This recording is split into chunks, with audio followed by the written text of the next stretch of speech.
Bienvenue, vous nous écoutez sur le www.radioalfayda.net. Alfayda, c'est la référence. mbokk yi ñoo ngi leen di nuyu yéen ñi safoo di ànd ak Alfayda FM kaddu gi di bàyyi ko ci immeuble Cheikh Imam Assane Cissé fii ci dëkk bu sell bii di Medina Baye dal leen ak jàmm ma jukkil leen li gën a fës ci bopp xibaar yi. ilimaanu jëwriñ yi naka di Ousmane Sonko indi na leeral naka fi kopparu réew mi toll ni ngi démb naka ci point de presse bi nga xamante ne nguur gi ñu ngi ko doon amal mu xamle ca nag ne nguuru Macky Sall daal bu ñu ne kopparu réew mi fukk la daal nëbb na ñaar fukk yoo xamante ne bi fësal luñ ko ba tax na nag fu koom-koom gi toll la ca des daal mu ngi ci poosu ñi fi nekkoon ki nga xam ne naka moo di jëwriñ ji ñu dénk wàllum justice daal di ko cay feelu di xam ne képp koo xam ne laale nga ak alalu réew mi daañu la woota di nga ko leeral daañ ca dikk ci biir xibaar yi. Bougane Gueye Dany naka ma doon tibb tànk Macky Sall naka jamono jile wëlbatiku na ko naka ci nguuru Jomaay gi gannaaw naka point de presse nguur gi moom nag da caa daal di amal janoo caaka taskatu xibaar yi daal weddi lépp loo xamante ne bii kaddu la te Ousmane Sonko yëkkati ko di xam ne daal nguur gi daal ci caaxaan la ñu nar a yore réew mi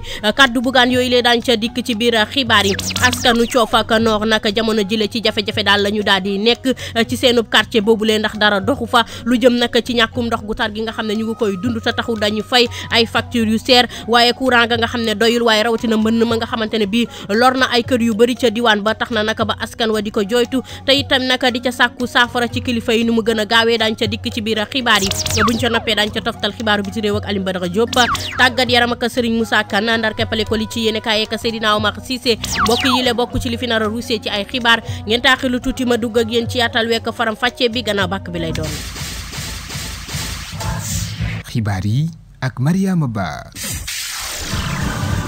bàkk ba jib naa ba noppi Alfayda FM kaddu gi di bàyyi ko ci dëkk bu sell bi di Medina Baye juróom-ñeent fukk yu toftal benn ngeen koy teewloo ci diwaan bu Kaolack nangaan Sénégal ak li ko wër tey nag di aljuma ñaar fukki fan ak juróom-ñaar ci weerum septembre atum ñaar junni ak ñaar fukk ak ñeent njàppal wala ji libaas mbay la ñu seen ci machine bi dama ko junjee woon ca bopp ba noonu lay duggee ci yaatal wi ak faram fàcce bi ni ngi démb nag nguurub Sénégal doon amal nag point de presse ci tolluwaayu réew mi ki nga xam ne nag moo di ilimaanu jëwriñ di Ousmane Sonko daal dina cay jukki nag kopparu réew mi fi mu toll ak bor yi nga xamante ne bii réew mi war na koo fay koom-koom gi kaddu premier ministre la ñu cay teewlu. dañoo daje woon tey pour waxtaan ci tolluwaay réew mi nag yaatu na gaw ma ni mën nañu peeg lépp dajale lépp waaye li ci ëpp solo mooy li nga xam ne tey buñ ko xaymaa mën naa layal lan moo tax réew mi doxul wala lan moo tax réew mi dox te loolu mi ngi jëm ci koom-koomu réew mi ngi jëm ci kopparu réew mi ngi jëm ci gafaka réew mi ya ci des yëpp nag dina ñëwaat ci yeneen waxtaan yoo xam ne dinañ ko yaatal moo tax waxtaan wi ñu tënk ko ci ñaari poñ mooy ñun bi ñëwee ci réew mi lan lañ fi fekk ci koom ci alal gu Sénégal moom ci koppar lan lañ fi fekk rawatina nag ci yenn aspect yi yenn anam yi mooy bor bi ndax xam ngeen ni réew yi dañuy leb ni nit ñi di rebe waaye leb boobu dañ ko war a teg ci ay charte lu ko mooy rek mun na sànkam réew donc lan lañ fi fekk ci bor bi lan lañ fi fekk ci matadi ci wàllu xaalis mooy yow la nga soxla pour tabax sa kër daanaka téeméer la waaye li nga am yow te moom ko juróom-ñeent fukk la ñu ne la dox diggante juróom-ñeent fukk ak téeméer nag ngay def ba feccali ko loolu lan lañ fi fekk ci réew mi waaye mu am ñetteelu poñ boo xam ne ci alalu réew mi la ci loo xam ne dañu waxtaanoon ak suñuy naataango ñu nangul ñu mën a leb lu ëpp li ñu waroon leb xaalis boobu ñu àppaloon ko ne waruñu koo laal fii léegi 2024 jotul waaye ñu ñëw fekk ne xaalis boobu nee na mes ñetti poñ yooyu mooy gën a fës ndax li mu wund ci nekkinu réew mi dafa bëri. ci wéyalu kàddu nag ilimaanu jëwriñ ni di Ousmane Sonko daal la mu nga cay xamle ne lépp lu jëm nag ci kopparu réew mi te nguur gu weesu nag daan ko daan fësal du ñu daan fësal daal xayma bi nga xamante ne bii moom nañu jëfandikoo lépp lu ñu ca fësal am na loo xam ne ñu ngi ko daal di nëbb seenu poos ba tax na nag loolu moo def li nga xamante ne moo di réewum Sénégal nekk ci gu tépp jafe-jafe wéyalu kàddoom la ñu cay teewlu. tey jii ñu ngi wax mbënd mi lan moo ko waral lan la ñu def ci at yi weesu yëpp ci milliards yi nga xam ne dugal nañ ko ci lu dul li ci ëpp ay nit a ko damm seen poos xale yi jël gaal gi la ko waral est-ce que xam ngeen ni li gën a métti ci lii mooy mbir mi dafa am ñaari pàcc dafa am jël lu ëpp nëbb ko askan wi muy lu garaaw a garaaw te ministre de la justice dina ci wax léegi jël lu ëpp ñu ne la loo jël rek war nga koo bind loo génne rek war nga koo bind nga jël téeméer bind ni juróom fukk laa jël loolu war nga askan wi war nga ñi nga xam ne wóolu nañu Sénégal ba jël seen alal di ko dugal ci réew mi donte dañ ñuy lebal nag waaye ki ngay lebal day fekk nga yaakaar ne mën naa fay waaye loolu benn pàcc bi rek la beneen pàcc bi gën a garaaw mooy gannaaw bi ñu defee loolu ba xaalis bi dugg milliards yi dugg mooy pexe yi ñuy def ñoom pour li bëri ci milliards yooyu au lieu ñu yóbbu ko fi ñu waxoon ni fa la war a jëm ñu fexe ba détourné ko dugal seen poche loolu nag ci fan yi di ñëw dañ ci gën a génne ay détails ndax li ñu génne ci alal ci réew mi yéen a ngi dégg ay milliers de tonnes de kilos d'or loolu lu tuuti la ci li ñu génne ci réew mi lépp ci alal réew mi la waaye loolu fu mu jóge xaalis bii ñuy wax waroon dugg fi mu war a dugg ñu dugal ko feneen fu mu warul dugg ba pare nax sénégalais yi nax suñu partenaire ne leen jëluñu xaalis bu toll noonu waaye lu gën a néew loolu la moo tax débat bi ci lii la war a porté peuple bi laay waxal bu leen kenn divertirati ci wax bu amul solo lii moo tax Sénégal nekk ci niveau bi mu nekk lii mooy suñu défi ñun moo taxoon mu jaadu balaa ñuy dem fii ak fukki fan incha allah ndax dégg naa gars yi dañu amuñu programme que projet bi amul ñoom ñu koy wax sax gëmuñu ko ndax ñoo gën a xam ni projet bi am na waaye lépp dañ koy teg ci temps fii ak fukki fan gën saa gudd suma juumul danañ ñëw andil leen maintenant projet bi nga xam ne moom la ñu présenté woon ci programme président Bassirou Diomaye Faye ñu andil leen naka lañ koy farañ fàccee pàcc par pàcc ak naka lañ koy doxalee mais mënuñu woon dem ci loola te defuñu lii ñuy def nii muy lu am solo moo tax ñi nga xam ne nag ñooy ndey mbill gi ndax temps yële génnee nañu livre blanc defe naa ñun suñu génnee livre noir très noir lay doon waaye ñi nga xam ne ñooy ndeyu mbill gi ñoom nañu génn tontu bu dee li ñu wax amut ndax lii def nañ ko ba mu pare ñu partagé ko ak suñuy partenaire Fonds monétaire international jot na ci Banque mondiale jot na ci la ñu war a def nañ ko te lu nit mën a vérifier la gannaaw nag kàddu ilimaanu jëwriñ yi daal ci koom-koomu réew mi fi mu toll ki nga xam ne nag moom mooy jëwriñ ji ñu dénk nag wàllum justice muy yoon nag moom i daal dina ciy jukki ay kàddu li nga xam moo di jëwriñ ji daal di xamle ne lépp loo xamante ne bii daal alal la wala képp koo xam ne tudd nañ la ci loo xamante ne bii alalu réew mi la ne laalee nga ko daal daa ñu la woos ca yoon ngir it tamit nga daal di koy leeral moom mi nga xamante ne bii moo di Ousmane Diagne la ñu cay teewlu. Monsieur le ministre de l'économie leer na nañ leer goo xamee ni kii man mi nga xamee ni tey jii yàlla dafa def ñu dénk ma lépp lu jëm ci yoon gis-gis bu njëkk bi ma ci am moom mooy ne mbir mi tëddee mel na ni am na jalgati yoon boo xamee ni day jaadu ñu gëstu ko gëstu boo xamee ni lépp li nga xamee ni yoon liggéeyam la mu def ko ndax mbir mi dafa jéggi dayoo si ni nga ko gisee bopp waaye yoon dafa am nu mu tëddee mbir su amee dañ koy gëstu saytu ko lépp li ci war ñu def ko ñi nga xamee ni ñi jàpp nañ ni def nañ loo xamee ni dafa jalgati yoon ñu laaj leen ñu lay ndaxte sunu mbirum yoon dafa tëddin boo xamee ni donte am na tuuma yuy gàll sa ndodd day jaadu ñu laaj la te jàpp ni lii tuuma la rek te tuuma dañ koy dëggal yoonal ko te su boobaa nag lépp li ci war yoon dina ko def na mu ware lépp dañ ko teg ci yoon lii nga xamee ni lii tey jii wax nañ ni noonu la tëddee dinañ ko saytu bu leer nañ te lépp li ci war si xeetu yaru yoon si xeetu lijjanti mbir mi dinañ ko def na mu ware ak fa mu ware. loolu nekkoon nag kàddu jëwriñ ji nga xam ne moom nañu dénk wàllum justice di Ousmane Diagne ñu dem ba léegi rek ci beneen xibaar ndax gannaaw nag point de presse nguur googule ki nga xam ne moo di opposant bi di Bougane Gueye Dany nag amal na janoo ak taskatu xibaar yi daal di cay weddi nag lépp loo xamante ne bii kàddu la te ki nga xamante ne moo di ilimaanu jëwriñ yi di Ousmane Sonko yëkkati ko ci tolluwaayu réew mi kàddu Bougane la ñu cay teewlu. nga amoon yaakaar la nga doon dund gën a yokku mais ça veut dire tout simplement que ñi fi nekk ñoo indi situation bi réew mi dund. dégg naa moom le premier ministre Ousmane Sonko ci ay projection man dama musa bokk ci ñuy wax ne croissance kenn du ko lekk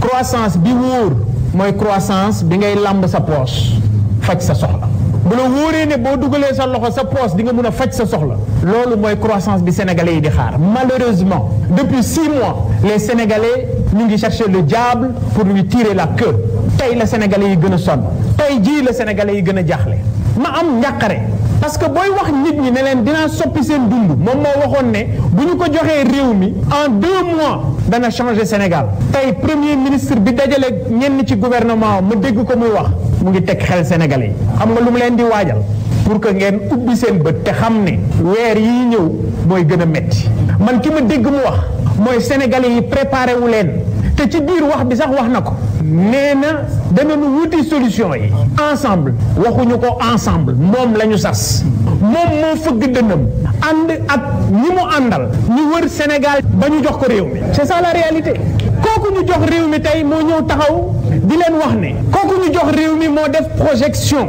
ci suñu croissance dégg ngeen chiffre bi mu wax nee na ñaata la jëmee croissance du Sénégal 6,5%.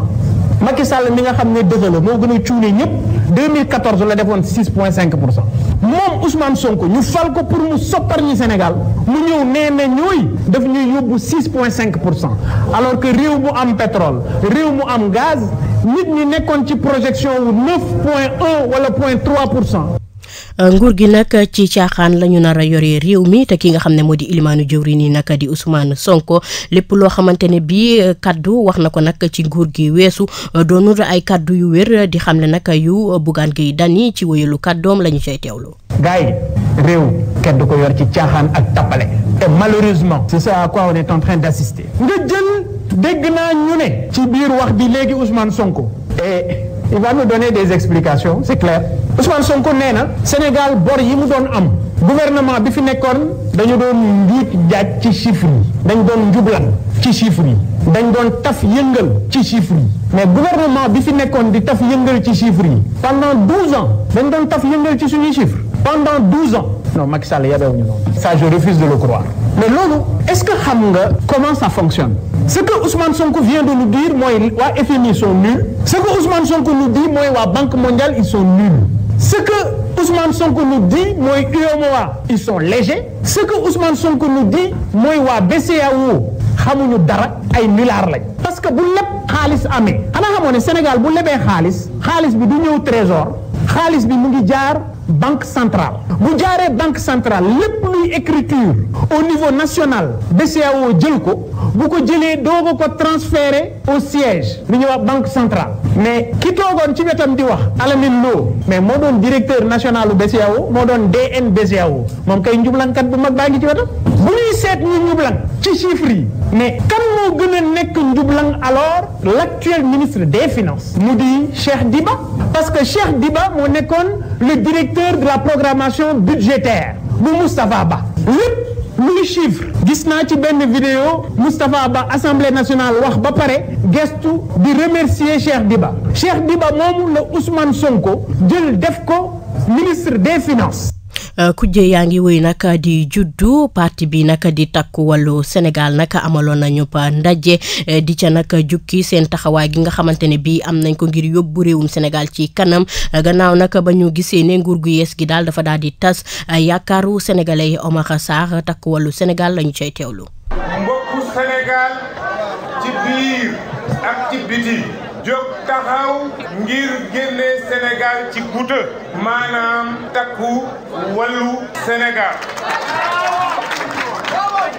ci ñaar fukki fan ci weeru mars 2024 ci lu leer lu kenn dul werante sénégalais yi ñoo tànnoon yoonu politique bu bees waaye bi ñu doxee juróom-benni weer ñu gis ne yaakaar ji ñooñu amoon tas na weser ba indi njàqare ñu seetlu lu kenn dul werante lu kenn ku nekk mën a teg baaraam ne yorin wu bees wi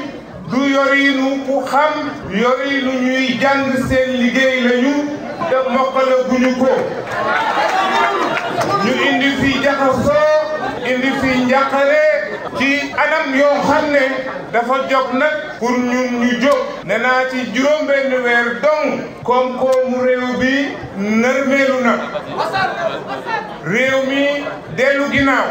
ndax fin ko wekk mooy xayma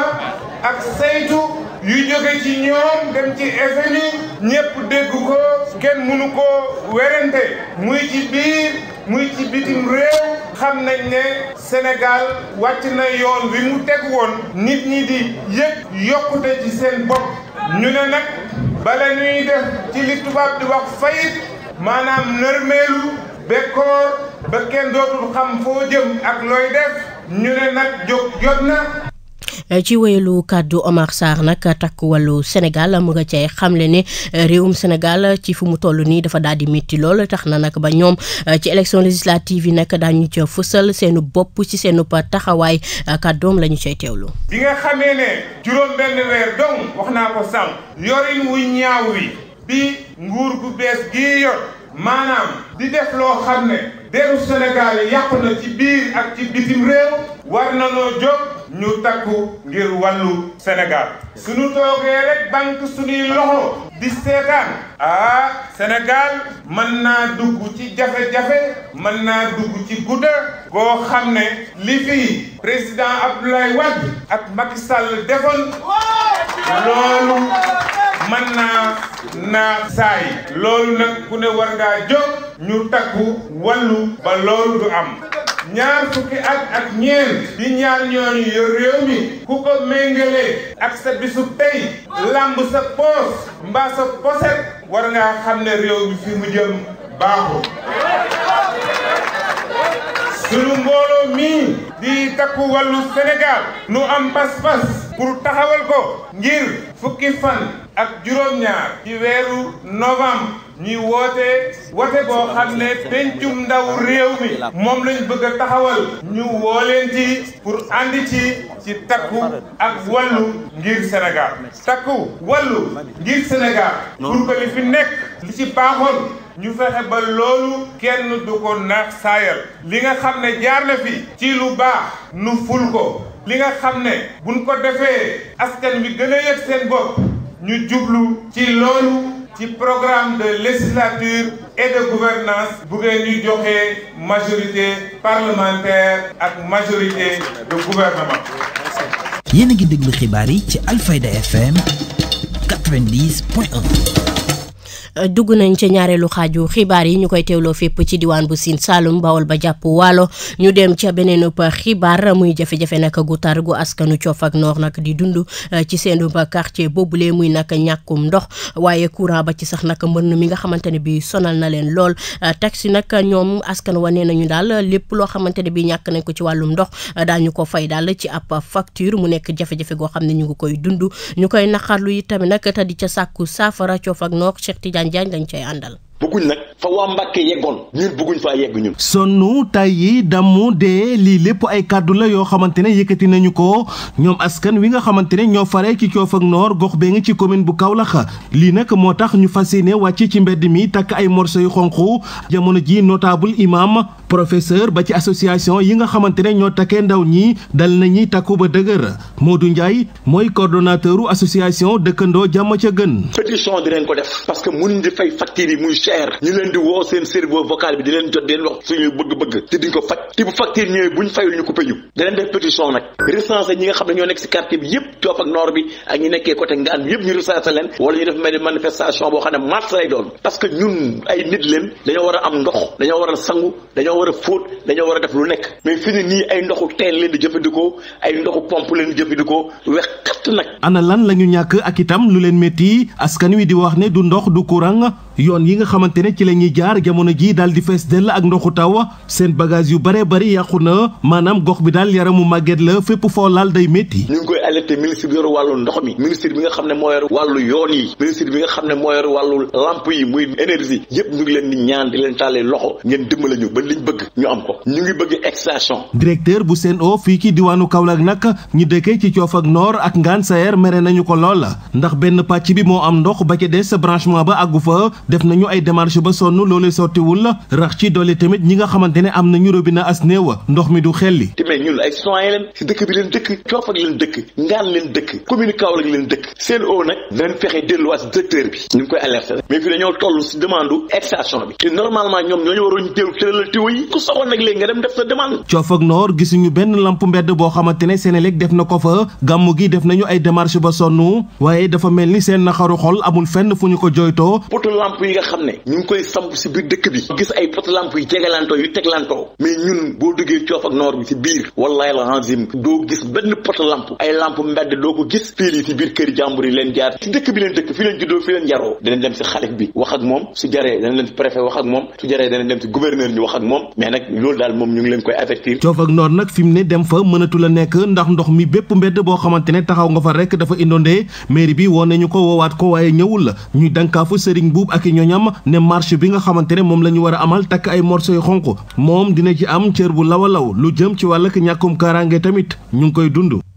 Modou Ndiaye nag moom mooy coordonnateur association dëkkandoo jàmm ca gën nag ca Coof ak Noor àdduna tak ci facture yi nga xam ne dafay faral di seer te gisuñu ndox ma ñu cay jëfandikoo rawatina nag mën ma nga xamante ne bii daal dinay lor ay kër yu bëri foofulee ca diwaan bu Coof ak kàddoom ci waxukaay Cheikh Tidiane Diagne. amuñu yoon yu ñu jaar yoon pour génn amuñu ko am na jumaa ju nekk membre fii nga jéekoo suñ boor bi dem ci jumaa ji problème lay doon parce que da ngay xuus boo demee na ngay jàppuwaat suñu koñ bi daal dañoo am problème ndox problème extension ndox problème courant ay lampe mbedd amul si lenn leen si amul kër yi fees na dal ñu ngi leen di ñaan nag di ñaan état bu bees fii ak groupe municipal bi fi nekk ñu ngi koy ñaan di ñaan état bu bees bi ngeen dimbale ñu am na loo xam ne suñu warteef la mooy ñu am ndox mu sell di demander Sen'Eau ne ko dañoo war a am ndox mu sell ndox mu baax ndox mu mucc ayib ndox mu doy dañ ko war a am pour mën a suturlu mën a jëfandikoo waaye depuis daaw laa la wax nii lycée boo fi accès jëm penku bi li sës noonu ngaal lépp seen robinet duñu xel ñam salle de bain sangootuñ dañoo am problème ndox complètement rawate nag ñaari mbedd central leen am mooy mbedd bi jiyee ko poulailler ba ñëw si lycée Gawane bi mënuloo jàll beneen bi mooy beneen mbedd secondaire bi tamit débrouillé woon leen def suñu moyen bopp sëkku ko def lu nekk waaye fi ne ndox mi nongu na ko ak kër yi nga xam ne ñoom ñoo ko wër maire bi ñu ngi koy tàllal loxo di tàllal loxo état bi ñu ngi jaajëfal nag ministre bi ñëw na fi bi semaine bii vraiment ñëw na si booru hôpital bi maanaam zone boobu noonu nga xam ne association bi nekk foofu ñooy développé seen moyen bopp ut seen i moto pompe ut seen i racole def fa dig ne ñu nag ne daneen ñëw incha allahu rabbi ministre bi ñu ngi koy tàllal loxo wax dëgg yàlla de mu génn ñu su mbënn mi maa bu bëri na fii de fukki kër ak nangam 14 kër yoo xam ne lépp ñu ngi si biir ndox mi ñaan yàlla suñu borom nguur gu bees gi ñu si teg ñu ngi koy tàllal loxo sonnu nen de ñun waa Coof ak Noor sonnu nen trop sonnu nen looloo waaye mën a wax sonnu nen maanaam gàmmu gi robinet mbedd yi ñuy joxe gisuñ ko. ñu bàyyi ko ci xibaar boobulee nag dem ca beneen xibaar wàllu mbayum xorom si am nag jafe-jafe ca diwaan bu Ngàcci Nawde nag bokk ci wàllum dem bi ak dikk bi ci liggéeyu xorom soosu lee nga xam ne mën naa jur sax nag xëy ci ndaw ñi teg si itam nag mën naa suqali diwaan bu Ngàcci tax nag ba ñi nga xam ne ñoo cay yëngu nag ñu ngay sàkku nguur gi ngir mu gestu leen ca liggéeyu xorom soosu lee Alioune Badara Diop la ñu cay àndal. jafe-jafe yi nag di wéy ci wàllum exploitation lii di xorom si fii ci doon bu Ngàcci Nawde monastère yi bëri na ay diwaan yoo xamante ni nag dañuy yëngatu ci wàllum mbayum xorom bu ci mel ni Kaolack Paracel Farabougou Kër Mbukki ba diwaan bu Ngàcci Nawde nag fii la nag jafe-jafe yi moom foog ko nag weesu na ko bokk na ci wàllum yoon boo xamante ni nag des na jógee ci géej ga ngir ko mën a ñëw fii ci biir dëkk bi wante tamit wàllu commercialisation. waaw jafe-jafe yi nag moom elles sont multiples parce que comme ni ñu ko waxee rek ñun actuellement on a tout fait pour am des postes de production mais mënuñ fexe ba am ko benn. Deuxièmement, les aides de stockage yi nga xam ne ñoom la ñu les autorités étatiques allouées c'est pas favorable à notre réalité donc difficultés yi bari na ñetteel ba on a des difficultés de transport on a des difficultés de commercialisation. bu nekkee mbir yi nag teg nañ ko ci règlement yu am solo mën na si jàpp ne nag dina participer bu baax a baax ci li nga xam mooy waram liggéeyu ndaw ñi ndaxte nag secteur bi ni mel yaatu na lool. parce que tey jii xam nañ l'état est même au courant il sait très bien que na filière sel bi li muy engendré ci emploi amul ci benn filière bu ko mën a dëkk donc les enfants qui actuellement meurent sur la mer l'exode yooyu yëpp tey jii mun nañ ko régler ci filière sel bi si c'est bien organisé si l'état incorpore sa main dans la filière. ku wax Ngàcci nag wax xorom léegi nag mën a si jàpp nag doon na loo xamante ni lu waroon na suqali commune bu Ngàcci Nawde la ci bu fekkee nag organisation bi mucc na ayib. loolu aussi ça incombe par exemple la commune parce que commune ci boppam moom moo war a def organiser wu de telle sorte que lépp loo xam ne ay taxes la ñu war ko fay moom moo ko war a fayiku ñun ñu mën mooy boole ko mettre la en rapport ak ñi nga xam ne tey ñoo fi yor ay entreprise waxtaan ak ñoom ñoo ñu di fay seen taxe mais par exemple les taxes yi nga xam ne ay juute yi nga xam ne ñoo fi ñëw indi seen charrette ak ñi nga xam ne ñoo fi ñëw di liggéey si ñooñu commune moo ko mën a organiser di ko récupérer. acteurs yi nga xamante ni ñoo yëngatu ci wàllum mbayum xorom nag fii ci doon bu Ngàcci Nawde nag di interpeller bu baax a baax gouvernement bu bees bi leen nag si njiit ba Bassirou Diomaye Diakhar Faye ak premier ministre bi di Ousmane Sonko ngir kat ñu gëstu bu baax a baax doxalin bi nga xamante ni nag dañ koy faral di gis gis mu gàllu gauche lool li ñeel wàllum production sel bile ci yenn diwaan yoo xamante ni ñu ngi bokk ci région bu Kaolack Ndangaan. Zakaria Makodou Fall nag doon producteur xorom nag àdduna ci jafe-jafe gi nga xam ne secteuru xorom si daal ñu ngi koy dund mu teg ca itam nag di xamle ne Sénégal li ñuy liggéey ci xorom nag di ko yóbbu ca biti réew sax mënuñu koo xayma kàddoom Alioune Badara Diop moo ko taataan. li ñuy rencontré ci ay jafe-jafe ci filière sel bi vraiment métti na te bari na. Donc il faut nécessairement impérativement que l'État y met sa main. Donc ñun tey jii les organisations faîtières ñu ngi ci les organisations yi nga xam ne ñoo fi nekkoon les coopératives les fédérations ñu ngi lëkkaloo actuellement pour faire un travail extraordinaire mais li des ba des mooy état bi dugal ci loxoom pour vraiment sauver li nga xam ne tey jii mooy les difficultés qu'on rencontre sur la filière. Comme ni amee yeneen difficultés ci les autres filières actuellement l'oignon, la pomme de terre, le riz et cetera ñooñu ñëpp ñu ngi ci ay difficultés certes mais ñun difficultés bi ñu rencontré yeneen filières yi rencontré wuñ ko parce que y a quand même les autres filières ils ont un interlocuteur boo xam ne tey jii bu ñu amee un problème fondamental dañ am ku ñu adressé wu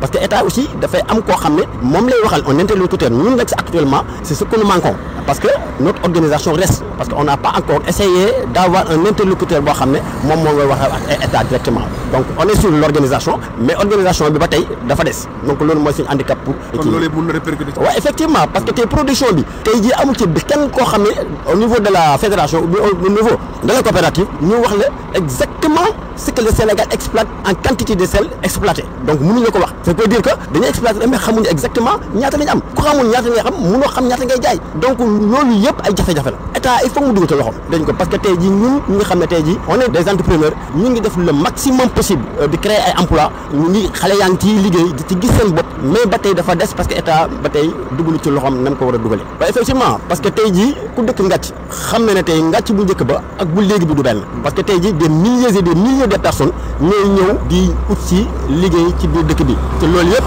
lu ko war a mooy sel bi fi nekk.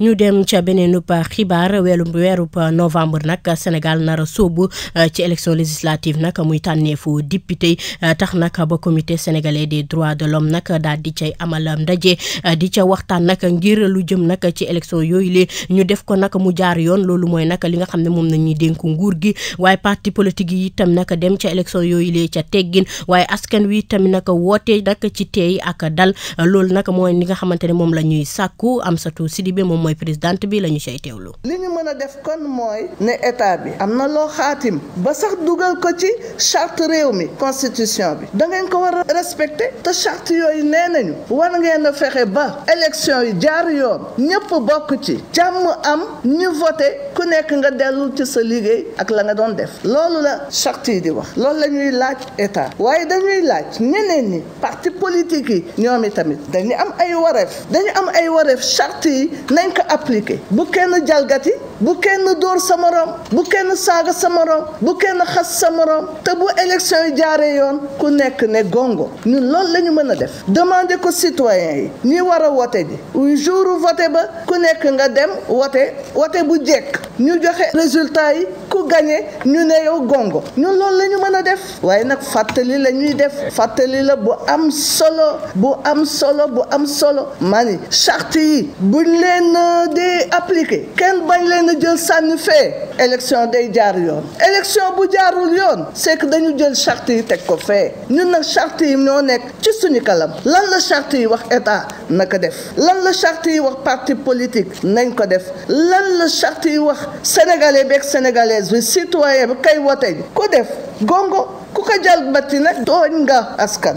loolu nekkoon nag kàddu Amsatou Sow Sidibé ñu dem ca beneen xibaar ca diwaan bu Kolda gi nga xam ne nag moo di Mamadou Lamine Dianté nag bokku ci mouvement pour la citoyenneté engagée nag moom daal dinay fësal njàppal gi nga xamante ne bi ñoom daañu ko jàppale nag nguuru Bassirou Diomaye Faye gi ci lu jëm nag ci élection législative yi mu di tànneefu député ba daal ñu daal di cay am ndam ci assemblée nationale kàddu Mamadou Lamine Dianté la ñu cay teewlu. alxamis fukki fan ak ñaar ci weeru septembre njiitu réew mi mi Bassirou Diomaye Diakhar Faye jëloon na décret bu tas assemblée nationale woote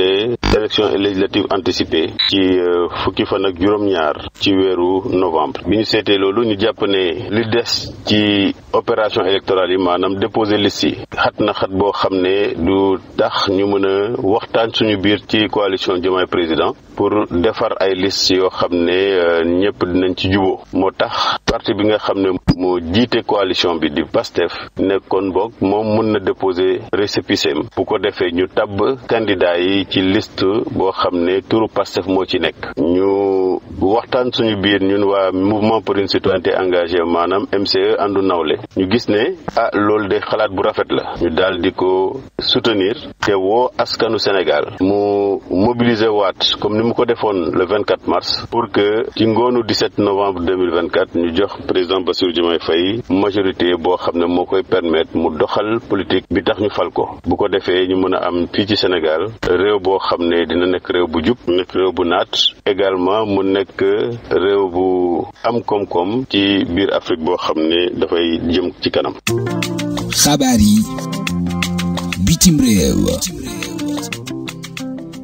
xibaaru biti réew yi Alioune Badara Diop maa ngi lay dalal. maa ngi lay ziar bu baax a baax soxna Mariama xibaaru bitim réew des koy doore nag ci réew bu Gabon wax ci nag benn mineur boo xamante ne ay atam mu ngi toll si fukki at ak juróom moom la jamono toll na dañ ko teg loxo nag foofu ci réew bu Gabon nag ginnaaw bi nga xamante mu ngi fësal yenn ci ay xibaar yoo xamante ni nag wala sax yenn ci ay image yoo xamante ni dafa jëm ci ki nga xam moo njiitu réew bu Gabon nag ginnaaw ci loolu nag jot nañ nemmeeku nag jotoo ko fësal ci jumtuwaay xaral yees bi nag di Facebook ci noonu jot nañ ko jàpp jamono toll na mu ngi en garde à vue foofu ca Port ginnaaw bi nga xamante ne jot nañ gis na benn vidéo boo xamante ni mu ngi sol ab t-shirt boo xamante ni mu ngi am njiitu réew bu transition bi nekk foofu lay di général Brice Oligui Nguema mu def si ne naka sudul noonu nag loolu mën a jàpp ne nag dafa nag violé li nga xamante moo di loi ñeel li nga xamante moo di jëm njiitu réew bu Gabon jamono toll na mën a si jàpp nag mu ngi ci loxoy yoon. xabaar yi bitim réew. ñu dem ca réew bu Soudan nag wax ci affrontement yu métti yi nga xamante ni nag mu ngi wéy ca capitale ba di Khartoum lii nag ñeel armée bi nekk foofu lii ak ñi nga xam moo di paramilitaire yi jamono toll mën a si jàpp nag armée bi nga xamante ni kii di général Abdel Fattah al-Burhan moo ko jiite nag jamono ñu ngi jàmmoor la yu métti ak rivalam bi la di général Mohamed Hamdan Daglo lii nag mën a si jàpp nag doon na loo xamante ni lu fa yàgg loolu la ginnaaw bi nga xamante ne jotoon nañ def cessez-le-feu ci ay jëmmi jamono waaye dina ba jamono toll mën a si jàpp nag moom foofu ci diwaan bu Soudan nag moom jàmm moom gën dafa am lool ñàkkum kaaraange gi moom day wéy ba léegi. xabaar yi bitim réew. ñu dem ci réew bu Bénin ginnaaw na benn tentative coup d'état bi nga xamante ne jot na nag échoué ñu def ci teg loxo nag lu toll ñetti doomu aadama yoo xamante ni nag seen loxo laala na ci mbir mi ni mel ginnaaw bi nga xamante ni nag ñu yor wàllum kaaraange nekk foofu ci présidence ba jot nañ ko fasal nag ci noonu jot nañ teg loxo nag ay doomu aadama yoo xamante ni nag seen loxo njort nañ ne laala na ci mbir mi ni mel ci bi nga xamante ni ñu doon waaj ab coup d'état ki nga xam moo di président Patrice Talon li leen mën a si jàpp nag ñàkkum kaaraange dong moo ko waral ginnaaw bi nga xamante ni jot nañ ñemee ko nii askan bi leen nag ñu ngi wéy di gis jëf yoo xamante ni nag jaarul benn yoon ñeel li nga xam moo di doxalinu réew bu Gabon wante nag tentative de coup d'état bi nga xamante ni nag mu ngi bëggoon a am jot na may gët na ñi nga xam ne ñooy wàllum kaaraange yi nekk foofu ci présidence ba ngir ko ñu mën a muccal ki nga xam moom seen njiit réew moom li di Patrice Talon. xabaar yi bitim réew. ñu jeexale xibaaru bitim réew bi nag ci sommet France Afrique bi nga xamante ni nag war nañ ko amal ci atum 2026 tamit toll mën a si jàppale nag réew bi Kenya moom façon dalal nag sommet bi ni mel ca Nairobi ci atum 2026 lépp nag bokk na ci nag jëm suqali baax a baax diggante réew Afrique yi ak réew France ngir ko ñu mën a xool na mën a def ba nag wàllum collaboration bi ak li nga xam moo di wàllum jëflante gi diplomatie bi tamit gën a mën a fës ñu ngi ko annoncé nag ci ñaar fukki fan ak juróom foofu ci weeru sàttumbar bi ñu génn nag ginnaaw bi nga xam ne ñu ngi doon amal nag lii di assemblée générale bu ONU foofu ci réew bu New York. xabaar yi bitim réew. sant la gërëm la bu baax a baax soxna Mariama fii la yem ci xibaar bitim réew yi yàlla mi borom jàmm te ku mu jàmmal nga am jàmm yàlla ñu may jàmm juma mubarak.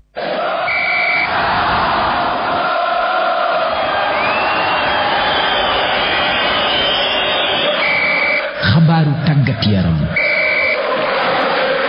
xibaaru tàggat yaram yi Serigne Moussa Kane maa ngi lay nuyu. Mariama Ba maa ngi lay fay te nuyu mbokk auditeurs yi ñaanal leen jàmm di ko sàkku ci ñoom xibaaru tàggat yaram yi dañu koy doore ak confédération africaine bu football daal di fësal nag bés yi nga xamante ni ci li ñuy amal éliminatoire juróom-ñetteelu édition CHAN bi wërngal bu njëkk bi nag jàpp nañu ko diggante ñaar fukki fan ak juróom ba ñaar fukki fan ak juróom-ñaar ci weeru octobre ñaareelu wërngal bi nag des na ko amal benn fan ba ñetti fan ci weeru novembre ñu ni ñaareelu wërngal bi nag des na ko amal ci ñaari étape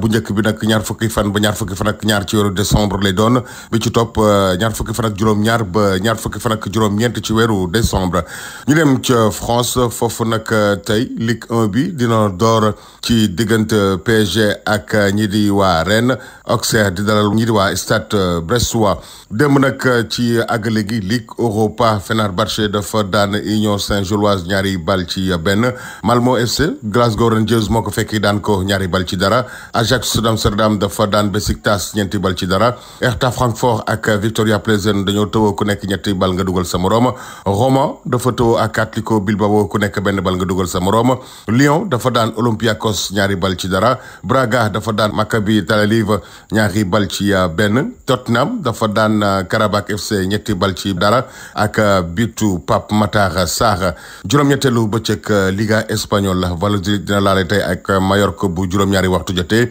juróomeelu bëccëg Bundesliga Borussia Dortmund dina laale ak Bochum bu juróom-benn waxtu jotee ba teg fanweeri simili juróom-benneelu bëccëg Calcio italien ñii di AC Milan dina laale ak Lecce bu juróom-benn waxtu jotee ba teg ñeent fukki simili ak juróomeelu bëccëg Saudi Pro Al Nassr di laale ak Al Wehda bu ñetti waxtu jotee ba teg ñaar fukki simili Al Khadisiyah di laale ak Al Ahli Al Ittihad di laale ak Al Khalij gu nekk milieu de terrain sénégalais bi nag am fukki at ak juróom-benn di Mamadou Lamine Sadio moom nag xaatim na ak contrat fële ca Danemark ci D1 bi ak équipe bi di Nordsjælland ma ngoog Mariama Ba li ma gënoon a fës ci xibaaru tàggat yaram yi jaa ngeen jëf.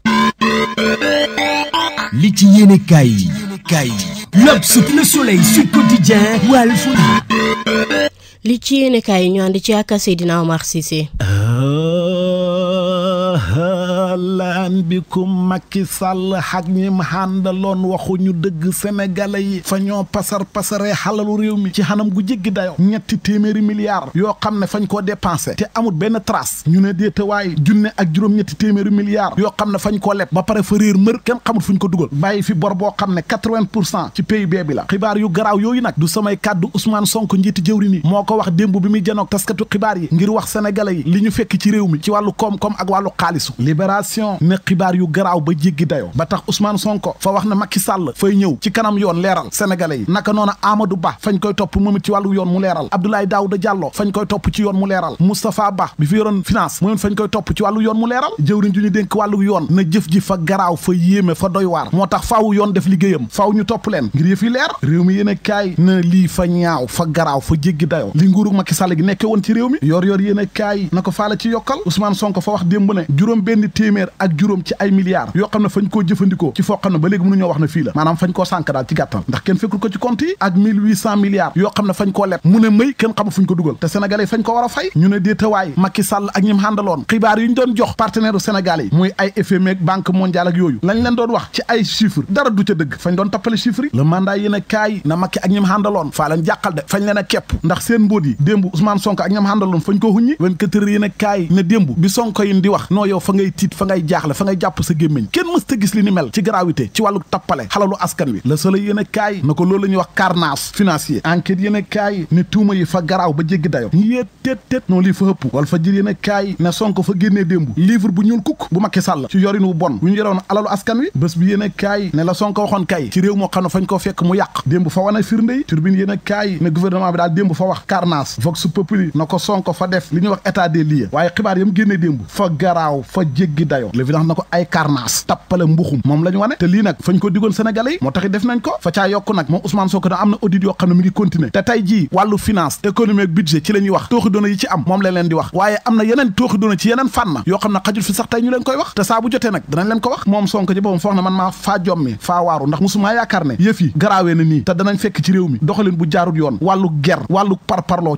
pasare xalalu askan wi ñiy lebal Sénégal xaalis ñu leen di wax loo xam ne du dëgg jëwriñ ji ñu dénk wàllu koom-koomu réew mi na ko Fall ci yokkal 2019 ba 2023 Macky ak ñi àndal fa ñoo waxoon ne 65% moo am ci bor PIB bi te loolu du dëgg fañ cee wàññi fukki point kon 75% la naka noona déficit li matut ci budget bi fa ñoo waxoon ne 5,5% la ci PIB bi fekk loolu du dëgg 10,4% la ba tax jëw na dénk wàllu yoon Ousmane Diagne ne gars yi moom faaw ñu topp leen ci yoon yëf yi leer képp ku ci taqe fa nga ñëw leeral Ousmane Sonko mel ni ku naan ko Macky Sall nag moo ca njëkk Amadou Ba Abdoulaye Daouda Diallo Moustapha Ba ñii moom faaw yoon xoolu leen ñu leeral mais lii fa garaaw laas yéen a kaay ne fa mel ni Sonko moom fa tàmbali campagne ba ci élection député yi Bougane Gueye Dany na ma ne de loolu laa jàpp gëw ma ne Macky ñi ma àndal xanaa bokk duñ daan nekk di wax lu du dëgg suñ partenaires yi te faa laan di wax leen na réew mi nag fu nar a métti la nar a jëm ëllëg ndax ñii ni ma dégg ñuy waxee fa ñuy campagne di ko nëbbu Mamoudou Ibra Kane journaliste bokk ci farandooru Amadou Ba yi dama ni faa jàpp ne Sonko fay campagne lii yéen a kaay na man faa xamut chiffre yi mu wax démb ban dayo la xam Dakar Presse yéen a kaay na ko waaye yow xanaa fa ngaa dégluwu démb Sonko lii fa garaaw sénégalais bu nekk fa nga cee war a jaaxle ñaawlu ko tamit ni ñu pasare xalalu réew mi yow ngay wax lan turbine yéen a kaay ne waaye Sonko li mu wax fa tax fi mu toll nii signature Sénégal dootu xamati dayo maanaam tubaab bi dootu ñu wóolu lebal ñu xaalis l'évidence yéen a kaay na ko yow it xanaa fa ngaa déglu loolu Sonko tontu na ci démb nee na suñ partenaires yi FMI ak Banque mondiale wax leen liy dëgg liñ fekk ci réew mi def nañ ko te ñoom it fañ ñe cee encouragé rafetlu ko ba pare fa ñuy continuer jàppale ñu ndax lu du dëgg du yàgg moo tax ñu wax sénégalais liy dëgg liñ fekk ci réew mi ci wàllu xaalis su boobaa nag faay xoo sénégalais yépp ñu takku xam na yëf yi dana métti waaye ñun suñ liggéey mooy fexe ba saafara jafe-jafe yooyu te fañ koy def de na seen xel dal